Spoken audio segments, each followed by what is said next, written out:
Welcome to Allie and You, the business success and lifestyle show. My name is Allie, and I work with business owners just like you to grow your business.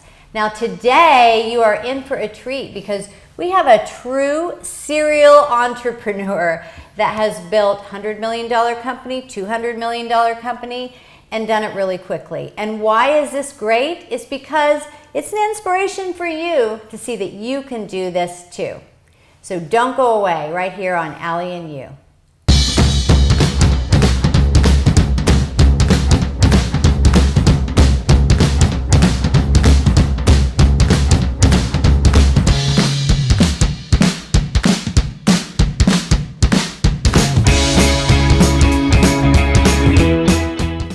Well, hi everybody, and you know, what I find so fun about being an entrepreneur is that we have a lot of things in common. I know when I get into these deep conversations with entrepreneurs, like we get each other. It's almost like this secret language. So I've just been chatting with our guest today, Stuart Newman, who is a true serial entrepreneur. And he has an amazing story. He's had several businesses, built them up, you know, over $100 million, sold them, and all of that good stuff. And so there are so many things that you're going to learn. So stay with us. And Stuart, I'm so excited to have you here. Pleasure to be here, Allison. It's wonderful to see this going on right in my own hometown. I know, right here in beautiful Cardiff, right? Cardiff by the Sea, we call it. So, and you know, I feel, as I was saying, that entrepreneurs have a lot of things in common. Like, you know, we're not good at people telling us what to do. We have a little ADD. Sometimes we can be all over the place. True. And you've had quite a varied past. I mean, you've had many businesses. You've retired a couple of times. True. And so we're going to go into all of that. But how did you get started? I mean, how did you decide, oh, I want to be a business owner? How did that all come about? Well, probably the first thing that occurred to me was very quickly is that I wasn't very good at working for other folks. So I decided to create my own businesses. The first one was a construction business where I could go out and buy homes and fix them up. And that was my early start in business. And how did you get into that? I mean, how did you get the idea of, oh, okay, I'm going to buy a home and then I'm going to flip it? I saw what was going on in the Southern California marketplace at the time. In the 80s, there was a huge growth spurt, and and houses were much more easy to acquire at that time. Right. You weren't looking at a $200,000 or $300,000 down payment. That's how much the homes cost. Right. So little different time. Very, very different time. It's just scale, though. Today, there's bigger packages, bigger paychecks. You can still do it, folks. Yes. But so I saw a need, and I would buy the older homes and fix them up, put a deck and a palm tree there, and paint it, and make 50 grand. It was great.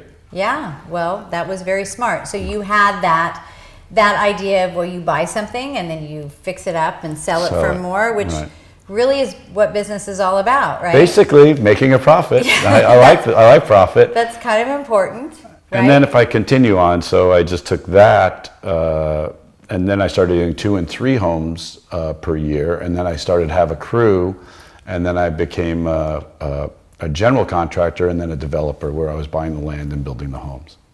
Wow. So, and what were some of the lessons that you learned? Just, I mean, that early being a business owner, what are some of the things that you learned? I think we talked about this a little earlier. The main thing for business is to stay with it, be persistent, believe in yourself. And I know it sounds cliche, but the persistence thing is very big. You have to continue on even when it looks very difficult. And so are there some times that you remember in those early years? I mean, we'll get into some of the amazing things you did after. Yeah, well, it is quite amazing. You know, sometimes if people have acquired great success, you know, it's not like you're sitting there thinking, going, oh, I am successful. You're just into what you're doing. Right. But you've achieved a lot. Well, thank you. And there are people watching this and they want to learn, you know, and so they learn through others' experiences, and I know that I have. Okay. And so...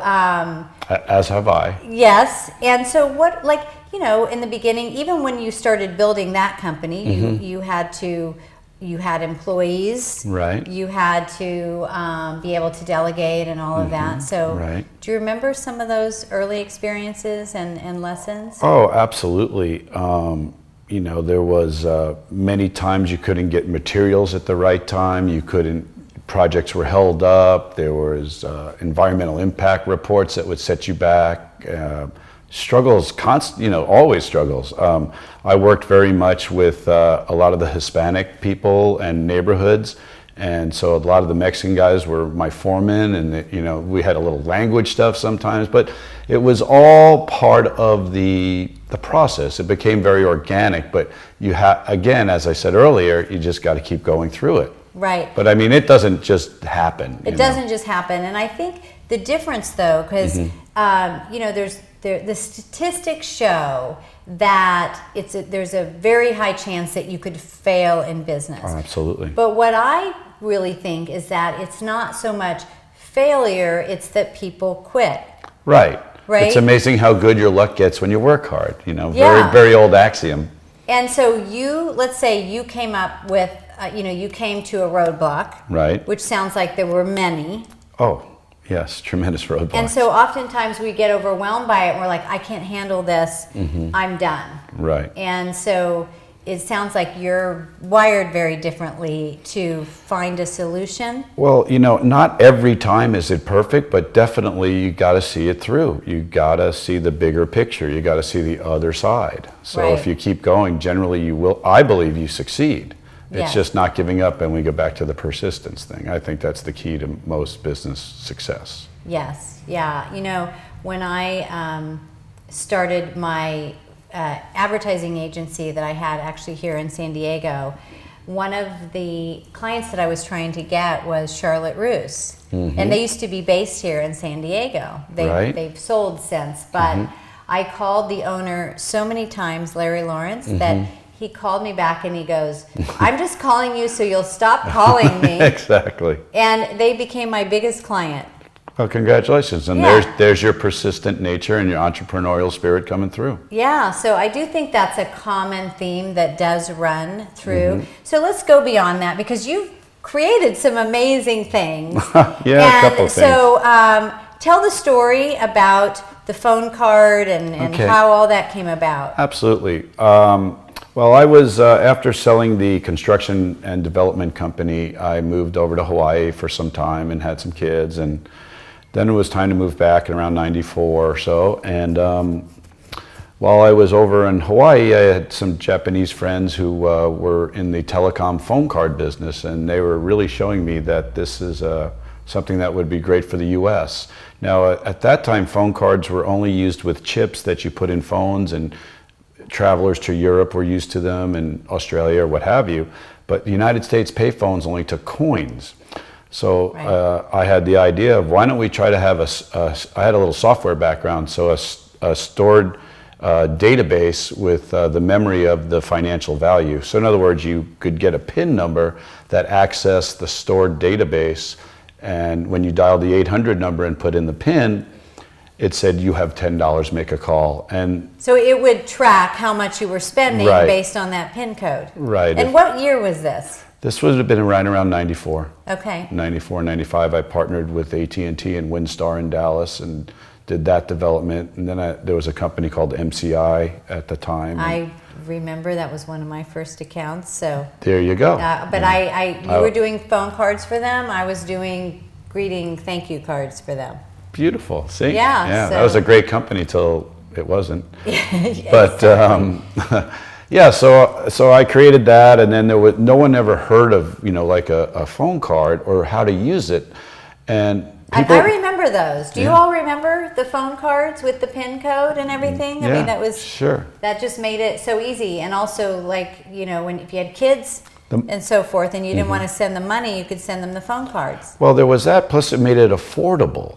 Yeah. It's like on a $10 card, you could get 100 minutes to Mexico. If you put the quarters in the payphone, you'd get 10. Right. It was and then you had to keep sitting there and like Yeah. you're trying to grab change. Yes, very much so. So it was a very unique proposition, and it was especially useful for people in foreign countries or visitors to the U.S. or people living here that wanted to call relatives overseas. Right. So they were our biggest customers. So you tapped into a need. Exactly. Right? And it was also something that was very simple. Well, yeah. Now it is. Yeah. Well, it's a simple need. To fill it was difficult. Well, it was simple for the customer. Oh, for the That's customer what I was mean. great. It might not be. There was back end complication, but for the customer, it was simple. Very easy to understand. Very easily adoptable. Yeah. It got picked up like kind of wildfire. But then again, when you're getting 100 minutes instead of 10 minutes to call your family, you find it. And word of mouth was great.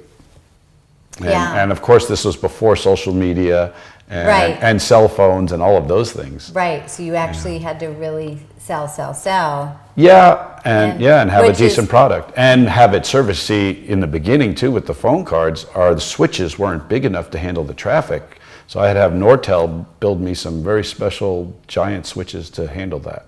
So, well, that's interesting, and I'm kind of thinking through in my mind. So all of a sudden, you hit a wall because you realize, wow, we don't have the capacity. Right. So instead of going, this isn't going to work, and oh my gosh, it's like, okay, how do we build the capacity? Right. And Nortel helped me with that. And this is interesting too, because it just shows the times have changed and what have you. But I had 3 Nortel switches that would probably need 3 of these buildings to fit in, giant air conditioned, huge stacks. And all of that telecom power could probably fit on this desk today, a little box from Cisco. Yeah, it's incredible. I know. How tiny, and it just, that just keeps multiplying. I know with my dad, had a chain of women's clothing stores, and he had one whole room in his warehouse that was one computer. It was like massive, and I think the only thing it did was like spit out tickets. And yes, it's incredible. One of my favorite stories about that is when we put a man on the moon in like the 60s, I guess. They had the 4-story building in Houston at NASA that was all computers to put him on the moon. And apparently, from what I've heard, that computing power is now in your iPhone. Yeah, that's incredible. I mean, we carry so much power. I think people take it for granted. I think, absolutely. Well, people are used to it. We're used to it, so we don't think that it's a big deal. If you're born with an iPhone in your hand, that's just the way it is. Yeah, and the access to information, which is why I think that there has been an explosion of entrepreneurs and people wanting to have businesses. I think it's so great.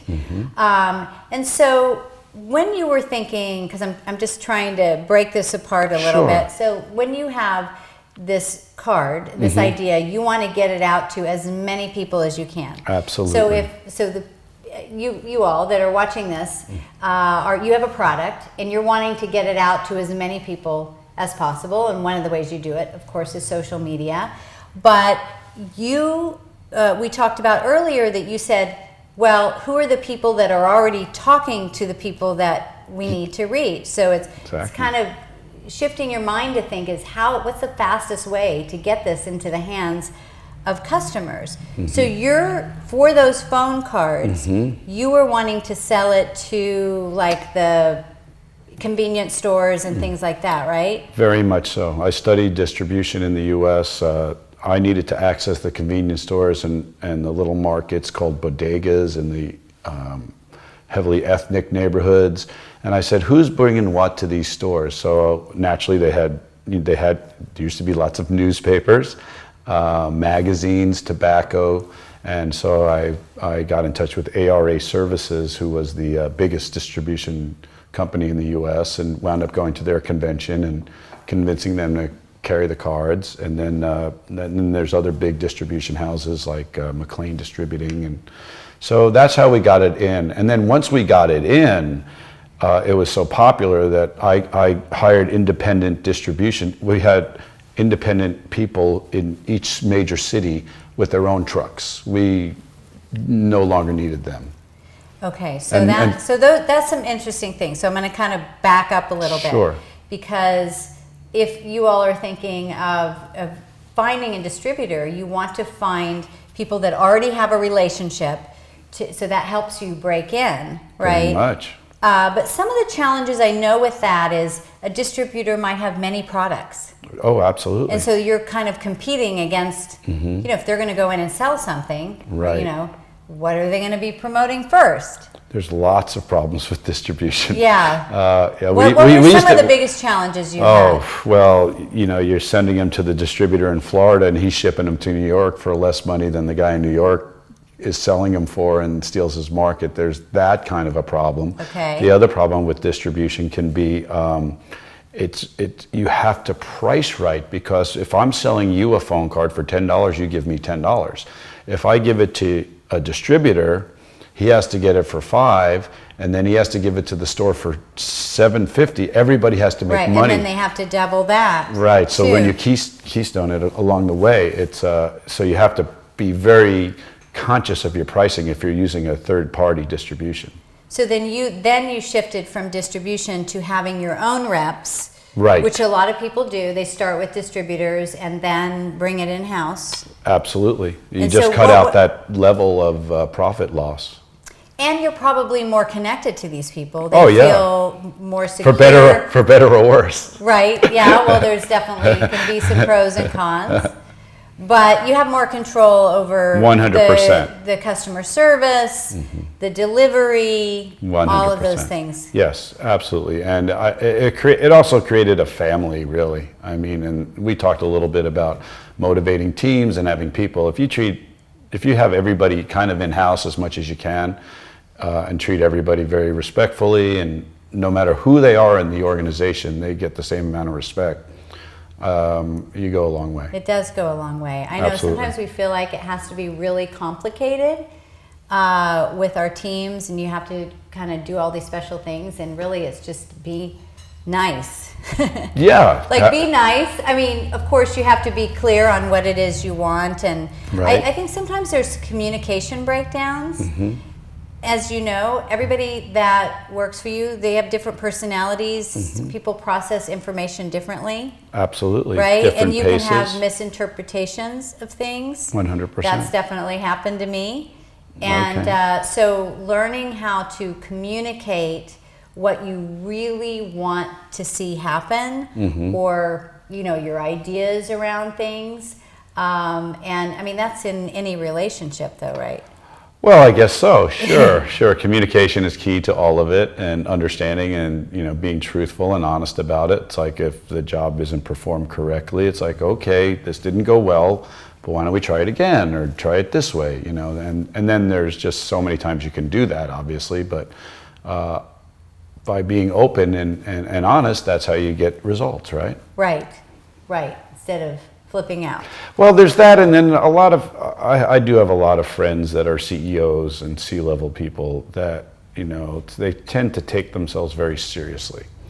And they're unapproachable, and they dictate a lot, and they are very successful. I just didn't run my businesses that way. Right. Well, it sounds like you have, we haven't known each other for very long. Right. But true. It sounds like you have a pretty mellow, kind of relaxed ideas about things. And it also sounds like you were doing it and having fun with it. Oh, absolutely. We had a great time. Yeah. My second company, the Telefiesta company, I brought my brother on board, and we shared a lot of good times. We were based in Houston, Texas, and this was in the 90s, and everything was up and growing, and just a fabulous time of life. Yeah. So then you went, you had built $100 million company, and then a 200. Then a $200 million company. So that's But that's a lot of millions, and Right. so in a short period of time. Yes. So, you start with a few dollars in the account and you just start seeing it grow and grow. But there's so much that goes with that, right? There's so many systems that have to be put in place. How'd you do that so fast? Well, especially we didn't have the software we have today. I'm a bit of a software guy, and the stuff we had to use was archaic. There was still, bookkeeping and controllers and things that Those green notebooks. you can buy for $100 more computing power than I had in my whole office. More accounting stuff.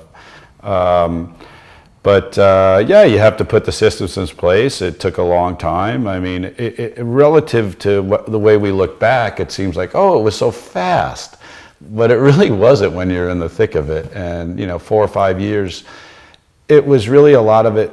also, I have to say this for entrepreneurship, you need to fill a need. There has to be a want for your product, whatever you're selling, if it's whatever it is. Right. So just be careful on that, because, and it is difficult for entrepreneurs today, because as soon as you get an idea, there might be 5 other people, but they might be in other parts of the country. However, because of social media and digital, it can be out there very quickly. Right. You can take a product. And retailers, you know, the first thing I always do if I'm going to buy something, I go to Amazon. Right. And then if I'm at Best Buy, I say, well, it's this on Amazon. They're like, okay, you know, but Right. that's how it is. Well, I think that, you know, necessity is the mother of invention, right? You know that. And so you found a need with Right. these phone cards, and that it was definitely, you know, people there trying to put their coins into the phone. And I think that obviously some of the best inventions, like, well, here's one. Remember when we used to carry our suitcases around and they didn't have wheels? Right. And you think, wow, like the simplest idea, I saw like a brainstorm. I saw the simplest idea. This guy's making so much money. I'm so proud of him. I saw it at the gas station down the street the other day. Somebody took all the emojis from iPhone and made little stuffed animals out of them. They're not patented. They're not trademarked. The guy just, I don't know where he had them manufactured, but they've sold out of them 3 times already at the market. Yeah. So this guy, it's like, I'll make emoji dolls. I love this guy. Yeah, I know. I think as entrepreneurs, you definitely, when you see people doing that, you're like, yeah. I was like, you know what we do? This is funny because my husband and my husband has a business too. He's in the furniture, office furniture business. He's been in for 30 years. oh wow. So we'll walk by, like we'll be strolling down La Jolla, and we'll look into the windows, and we'll like, you know, if we own this store, this is how we'd merchandise it. Right. We'd move this over here. And, you know, or we'll be at a big show and we'll think, okay, there's this many people in the audience and the tickets are this much. Do you ever do that? Every day. I think it's just how entrepreneurs think. Very much so. That. Now, one of the things that I want to touch on, because I think it's really important, and one of the biggest roadblocks, I think, for business owners, or the mistakes they make is not being revenue focused. Sales. Yes, we talked about that. And so I think it's just like, oh, I have to get an investor. I have to get an investor. And I think if you start your business from the beginning, going, how can I sell this? How can I get it out there and work on that every day? That's what keeps the cash flow coming in. So tell me your thoughts about that. Well, we talked about that a bit earlier, and again, you asked me the question, you know, why do businesses fail, or what do you see? And my number one answer is cash flow. It's being prepared for what you need and doing your best to get there, not to get your product all the way to here and then run out of cash. I've seen a lot of people run out of money when they needed it. And so you try to your best of your ability when you're doing your roadmap or your business plan or you're starting your company, absolutely capitalize. Just be prepared for the down times. You will get through it, but you have to be prepared. It's it's quite it's an emotional time for people. Yeah, and that's what's and again, I'm sure that probably you've been there many times. It's like Oh, yeah. payroll is due, and Yeah. it's like, okay, who can I call? everybody cash your checks next week. What can we sell today? What painting can we sell? But also just that mindset of how can we get customers? Because Okay. I think people are always looking at, you know, what loan can I get? And yes, you always want to get those things and have cash at your, you know, get credit lines, Right. whatever you can do. Right. But also it's like, you know, for you, let's make sales. Sales is the key because Yeah. that's what brings in the money in the door. So again, you'll get the sales if you have a product that's got its priced correctly, is available to the consumer is actually aware of it. I mean, there's you know, lots of little places here along the line to be Right. successful. It's not just you're successful because you invented this. I know so many people, and I'm sure you do too, ideas are everywhere, all kinds of ideas. But I mean, how many people have looked at emojis every day and never made an emoji doll? Yeah. I mean, what's it cost to make not much, right? Yeah. Yeah. So yeah, I again, mean that is a great idea. and it's not just about that idea. I was going to say, you were saying something earlier about. I'm sorry. I'm gonna That's have okay. to, That's okay. It will come back to you. Yeah. I have stuff goes out of my mind all of the time. So, so sales is one, and the other thing is just the fear. How do you, because you have the attitude, you're persistent, you go for it, you fight it through. But there's other people that are like, that haven't had this experience. Right. It feels like overwhelming to take those big leaps. They have family and all that stuff. What are some things you've done to break through the fear moments? That's a very good point. I think personality has so much to do with that. As we discussed, I've been involved in the surfing world, and if you want to ride the big waves, there's some fear element, but you get a bigger reward. And for entrepreneurs, it's almost like taking it to the limit. You've got to be kind of fearless out there. You have to go forward. And it is scary. It's very easy to go get a job at Qualcomm and be an engineer and drive down to Sorrento Valley every day. I mean, it's a great lifestyle. There's nothing wrong with that. Yeah. And it's very secure. Right. But for some folks, they just can't do that. And when they have an idea, my suggestion to them is they can make it work, just get on it. Right. And hire a business coach like me. Absolutely. Yeah, so to have that direction. And that, let me just, a little accolade for you. What you do is amazing, and the whole field of coaching and mentoring and helping folks along this path is really great. None of that was ever available, and to see you doing this is wonderful for folks. Yeah, well, it's just that if someone has already done it, they can shortcut all of that for you and help cut out some of those heartaches, that you've gone through. So it's very rewarding work that we do.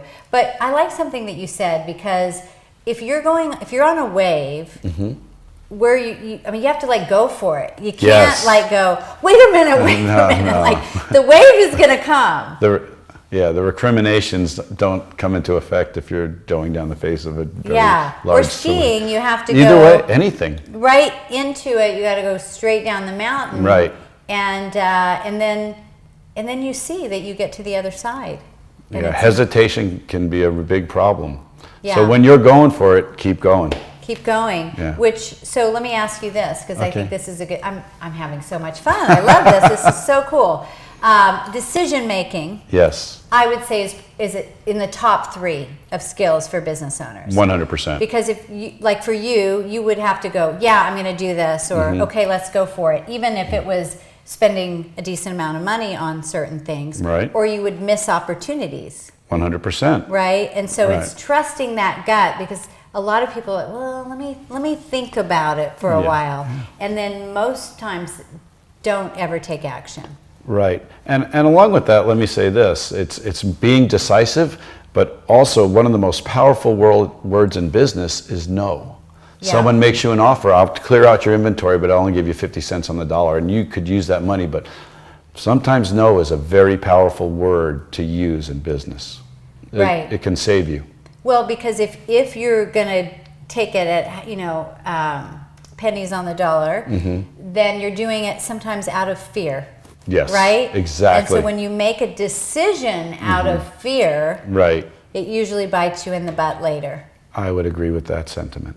Yeah. So, well, this has just been awesome, and Thank you. I appreciate you coming on, and I have to say this was kind of last minute, because had an emergency with our guest that we were having, and Stuart said, "Hey, yeah, I'll do it," and so this is how the universe works. But I've really enjoyed it, so thank you for sharing all of your genius with everybody. Well, you're more than welcome. I don't know if I'd go that far, but it's been a pleasure being here and chatting. Yeah, he's humble, but he's pretty brilliant. So anyway, thank you for being with us today. And listen, you don't want to miss out where all of the fun is happening. Is the CEO Success Network online community, where you're going to get online connection, you're going to get all kinds of business wisdom and you're going to get some of the inside scoop that the general public is not seeing on how to build a successful business. So check it out, the CEO Success Network online community. And until next time, get out there, elevate yourself, because you're absolutely worth it. Bye, everybody.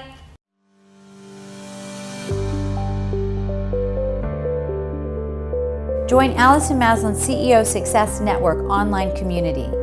The CEO Success Network for connection, focus, motivation, and solutions to your biggest business challenges.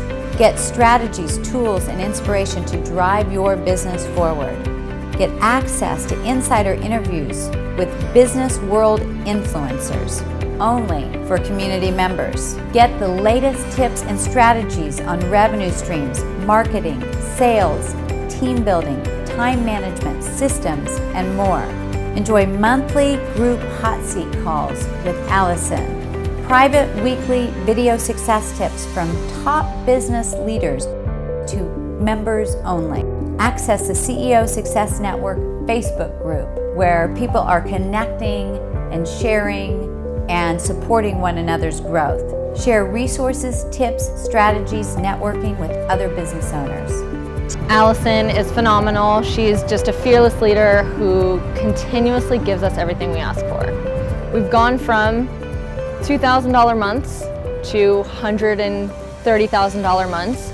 I've learned so much through the past 3 years working with Allison, and I just can't see myself like stopping. I think everybody needs to continue to have a mentor and to work, side by side, or constantly be accountable to somebody and take direction from somebody. And I don't see it ending. People always talk about they want to be part of 7-figure companies. I'm now part of 7, 8, and 9-figure companies. I've been introduced to some of the largest corporations, Fortune 500 companies, and it's with Allison's help, she's kind of expanded my horizons and my capabilities. And I think that's the most important thing, where she expands, she makes you know what you can do and be successful at that.